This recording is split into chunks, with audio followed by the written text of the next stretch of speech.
Ambulance டிரைவர்களுக்கும் ஒவ்வொரு நிமிஷமும் ஒவ்வொரு நொடியும் முக்கியங்க.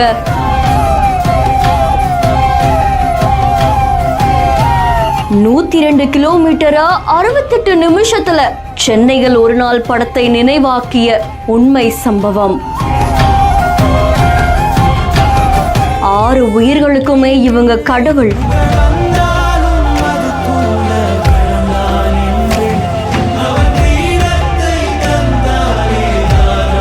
குற்றாலத்துக்கு கார்ல போயிட்டு இருந்த குடும்பம் திடீர்னு விபத்து ஏற்பட்டுடுச்சு. அந்த விபத்துல 6 பேர் படுகாயம் அடைஞ்சிருக்காங்க. அவங்களுக்கு துரிதமா சிகிச்சை கொடுக்கணும் அப்படின்றதுக்காக முதலுதவி சிகிச்சையும் கொடுக்கப்பட்டிருக்காரு. தொடர்ந்து ராஜபாளையத்திலிருந்து மதுரைக்காக மேல் சிகிச்சைக்காக அனுப்பி வைக்கப்பட்டிருக்காங்க. அப்படி அந்த 6 பேரையும் 4 ஆம்புலன்ஸ் மூலமா கொண்டு போயிருக்காங்க. அப்படி போகும்போதுதான் 102 கிலோமீட்டர் தூரத்தை 68 நிமிஷத்துல இந்த ஆம்புலன்ஸ் டிரைவர்கள் துரிதமா செயல்பட்டு அவங்களை காப்பாற்றுற விதமா வேகமா பாதுகாப்பா அவங்களை கூட்டிட்டு போய் சேர்த்திருக்காங்க. இந்த ஆம்புலன்ஸ் டிரைவர்களுக்கு பலரும் அவங்களுடைய பாராட்டுகளையும் வாழ்த்துக்களையும் தெரிவிச்சிட்டு வராங்க. இந்த செய்தி தொடர்பான உங்களுடைய கருத்துக்களை கமெண்ட்ல சொல்லுங்க. மேலும் செய்திகளுக்கு பிஹைண்ட் ஃபாலோ பண்ணிக்கோங்க.